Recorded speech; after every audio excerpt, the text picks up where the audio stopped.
everyone! My name is Sini Artmage, and in this video series I'll be going over what in my opinion goes into making a good character design, Vtuber lore and Vtuber branding. In the first video of the series we made a Vtuber brand image and a mood board. In the second video we focused on a good character design, and in this video we'll concentrate on why Vtuber lore can be important and how to create one for yourself. So let's see what the Vtuber lore means and why it can be important. So, Vtuber lore means technically the backstory of your character. And in my opinion, it can be important for these reasons.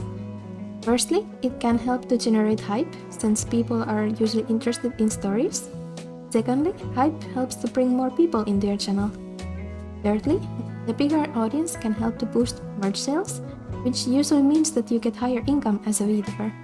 And lastly, interactions with the audience are often much more fun and feel more personal if there's some kind of backstory. For example, just saying "Welcome to the Beehive" or "Wolfpack" makes you feel much more as a part of a group. Next, let's see what kind of challenges there is for having a Vtuber lore. So, firstly, I think that it takes time and effort to make a Vtuber backstory. And in my opinion, it is not necessary to make one in order to become successful. Sometimes it's just fun to do videos with an avatar without thinking too much. Secondly, it can be challenging to do things that don't fit with your lore. For example, let's say that you're a Vtuber mermaid with just a tail. How can you promote, for example, shoes if you don't have any legs? Of course, there can be fun ways around this, but it can be more difficult to plan. Lastly, if the lore is tied to other Vtubers, things that they do will affect you, and the other way around.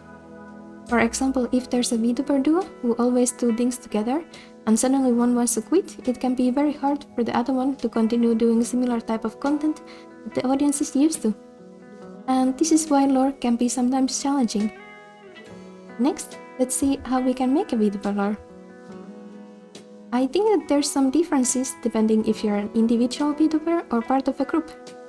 So first, let's take a look at the indie lore. So usually, indie lore answers to this type of questions. How did you become a Vtuber? Why did you decide to do content? And what connection do you have with your audience? In the previous video, we made this character called Honey Cookie.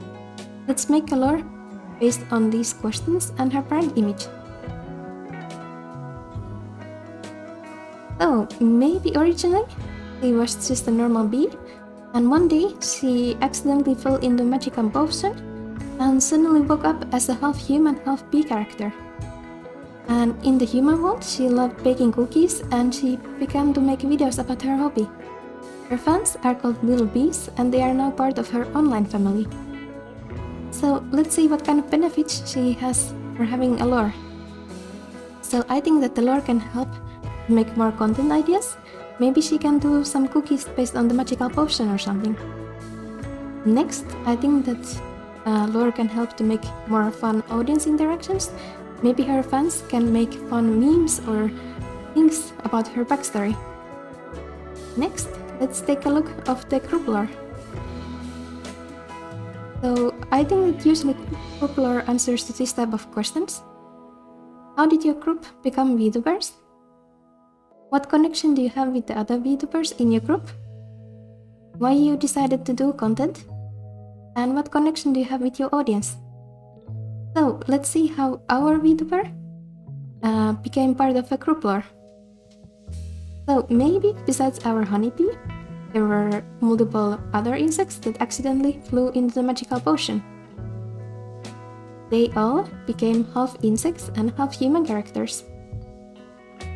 In the crew, we would have a ladybug who loves makeup and fashion, as well as a dragonfly who loves gaming, and of course our honeybee who loves cooking.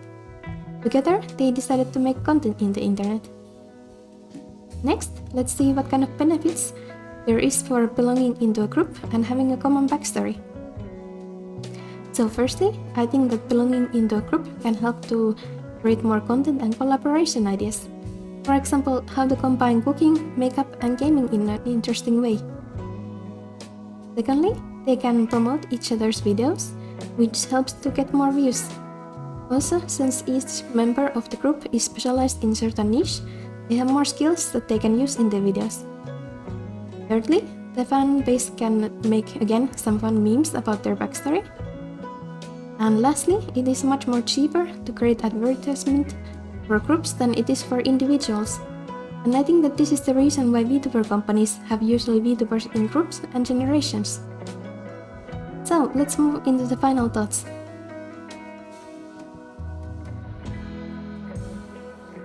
So I really like hearing the backstories of different characters, but I don't think that Vtuber has to have one in order to be successful.